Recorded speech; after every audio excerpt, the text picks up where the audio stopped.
And the variance between 0.75 and 1.25 is, is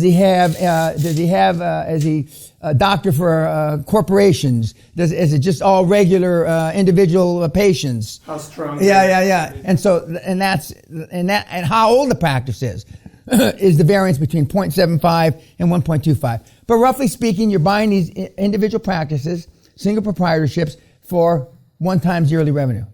Okay. It just happens to work out in that particular case. The doctor was doing 1.2 million in turnover, and he was basically he's at 50% margin. He had 650, which is great. It's great. Normally the practices aren't that good where the margin's that good. But she is not the normal knitting, doing crochet housewife. It's easy to see. And she just, most of you say, well, I can't move because my kids are in junior high school. Fuck them. Fuck your kids. And your little weenie got in that hole and made them. Fuck them. Kids are more resilient than you. Fuck them. Don't worry. Don't make life decisions based on your fucking kid's school. Are you stupid? Yeah, some people in this room have done just that. What are you smoking? It's your life. Let them fuck for themselves. Classic example. And she still has a little free time. Hopefully to fuck her husband or something. Up the ass. Yeah. She's got the Yeah. She probably wears the straps on her dick and gives it to him. And gives her one for the road, God bless her. God bless her, Yes, sir. Where the doctor owns the... Oh, don't give me the real estate. I don't want to know the real estate. No, we're fine. We'll go to another doctor. Okay. I'm telling you, you're going to get fucked up and then you're going to be crying. He's going to get on Reddit and cry, oh my God, because I told you not to use real estate. In your first deal, it skews the fucking numbers all up, and rarely does cash flow cover debt service. But the banks love it. Oh, and for some of you that have some assets, they want your house. Remember, you're going to tell, in the scripts, we will never bring you a deal that can't stand alone where cash flow does not cover debt service. Stand alone, not my assets. Stand alone. Not my house. Stand alone. Stand alone means you're not putting up anything. If it's an SBA loan, you have to put a personal guarantee though. But remember, and a few of you, and especially for those of you that have other businesses, they're going to want to, there's no reason on a cash flow lending loan that they need to even know what your assets are. There's no reason. But you're so like blind sheep, you're just, I'll give it to him. When you listen to Jason Nagy, on Aussie, he just held tight. And everybody cries. There's only 3 or 5 banks in Australia, right? There's 600 banks in Australia. 600. They say in this country there's only 6 clearing banks or 8 There's 790 banks in the UK.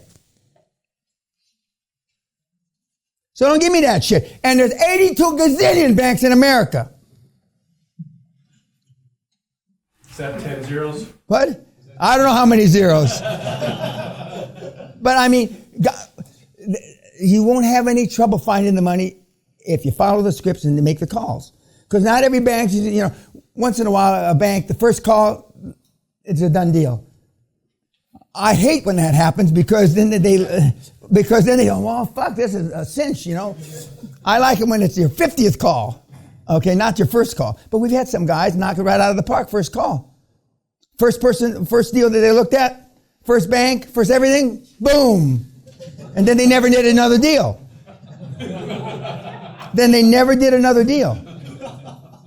Because all the tenseness I try to build up in you to get out there on the field and fight, all of a sudden, oh, fuck, this is easy. You know, and they say, well, I mean, the old man must be getting dementia or something. It's not that hard. So, but there's always somebody in a group that on the Zoom call, all the rest of you look depressed, and there's one guy. Oh, yeah. You know? And God bless him, but then he's got to keep the pressure on, though. Because just because it happened that easily, life isn't that simple. It doesn't happen if it's a can. Yes, ma'am. She's in home health care. Correct. What's the percentage is non-skilled and skilled, and the insurance pay or private pay? Does it matter? Well, it doesn't matter to me, because I just want you, I just want you to get your willy wet. Stick it in something. It's not important then? No, it's not. Okay. In fact, all but 2 of those questions weren't important. But you asked the same questions. They're not important. The only thing, if there was a tip, you know, a shortcut or whatever, you know, you look for, is how do you get to the fucking motivated sellers the soonest and stick your dick in them? If there's a formula, you can write some fucking code for that. Okay? And after that, after you got that motivated son, you got him by his willy, and you're shaking him out like this, then how do you make sure that he does 100% owner finance? And normally the 100% owner finance are the most desperate. You're going to cut deals with people, you know, I've had people die at the closing. I mean, actually signing the papers. And they tease me because they say, why is his signature all smeared, Dan? Because I took his hand, legend has it, I took his hand, and the lawyers and the accountants looked the other way, and that's legend. By the way, in all the years that I've been doing delayed fees, I've never had a lawyer or accountant kill a deal. Yeah, because then they're not going to get paid. Now, whether some of the deals should have been killed, I was accused when I ran a big public company that 2, arguably 3 of the acquisitions I made weren't good acquisitions. Okay? But I made them anyway. Okay? On the back of 25 or 30 good ones. So, I mean, you just want somebody that's a motivated seller. And the fact that she's moving to Houston, which is, you know, really not the big a deal when you got kids and you got a 1-year-old and all this other shit. It's a big deal moving. And she didn't ask anybody. She just said, we're moving.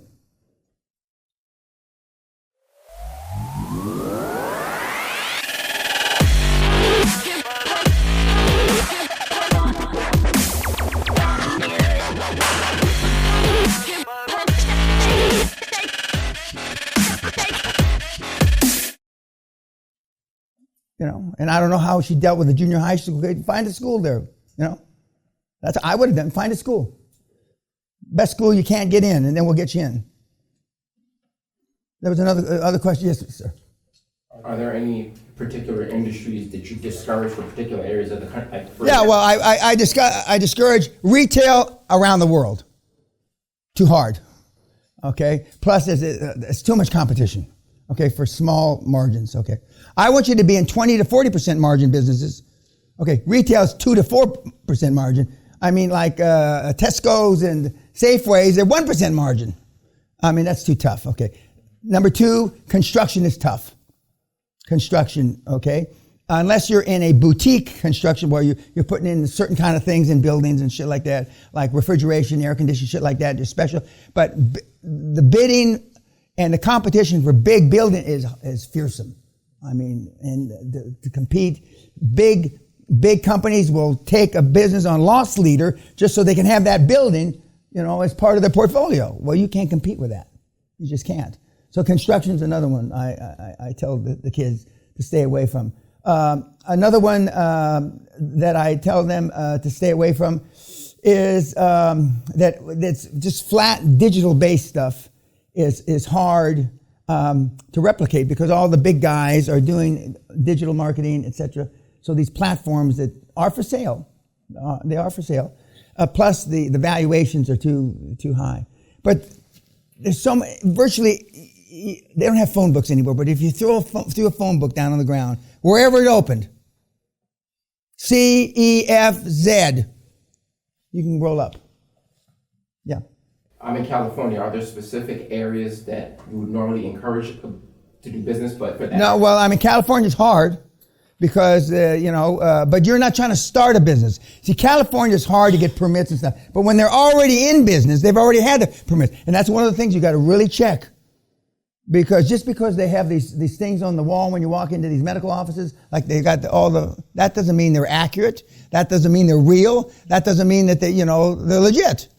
You got to check all that stuff. And one of the takeaways from Ives, what she said, is she's using her accountants on the $1 to $2 million deals because she's using the accountant on the board and the industry experts for the $1 to $2 million deals because you don't need to incur costs for a KPMG for a little chicken shit deal that, takes you 2 days to figure out whether it's any good or not.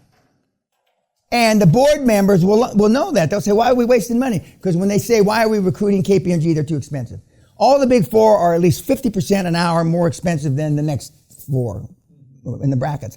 And you'll say, well, when are you going to use the KPMG and the Deloittes, etc., when we've got a big deal? Because with their name on it, it's a lot easier to get finance. And the bigger the deals, the less likely you're going to get owner finance, for sure, 100%.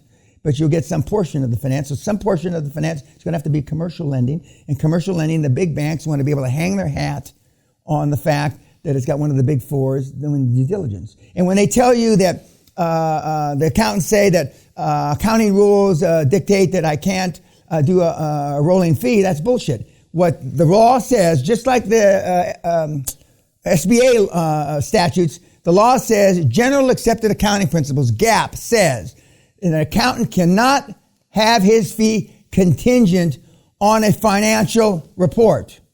You're not asking for a financial report. What you're asking for, please take one and pass it around, is a quality of earnings report. Different people call them different things.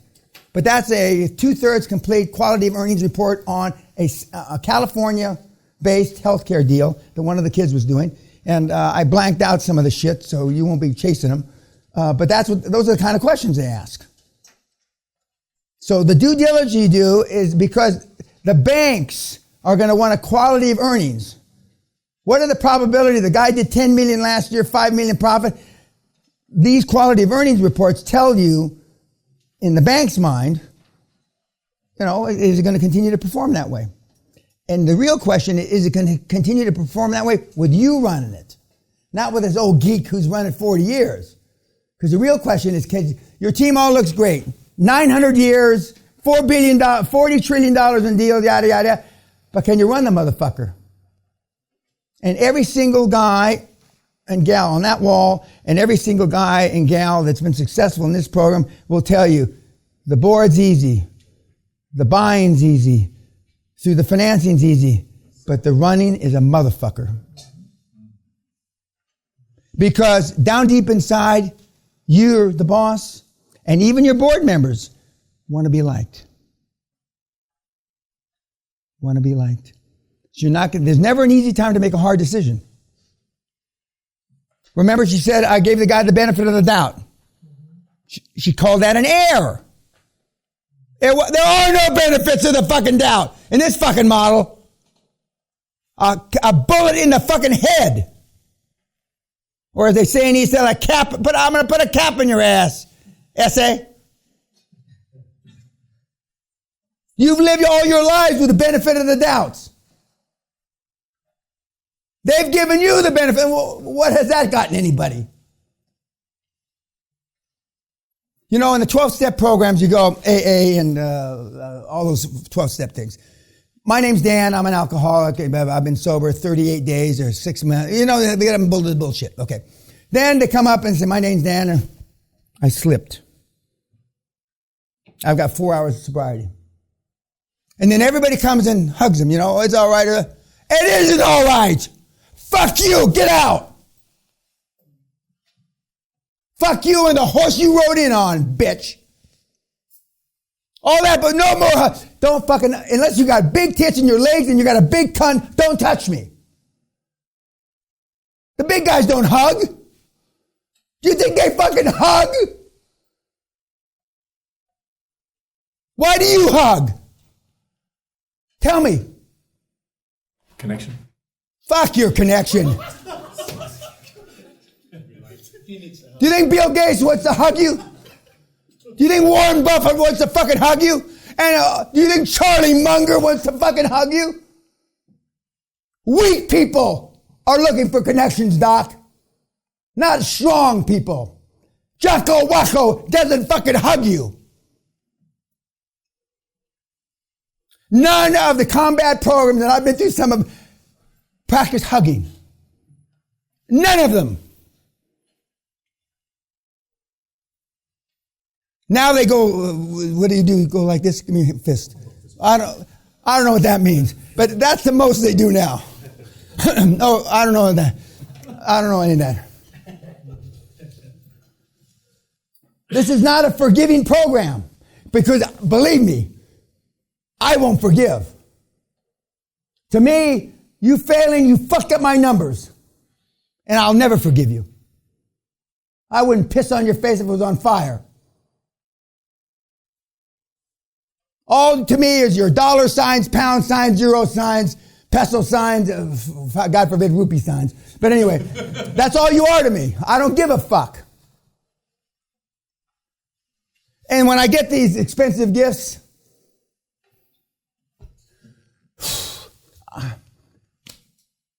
because they have no male figure in their life, that's why I get them all.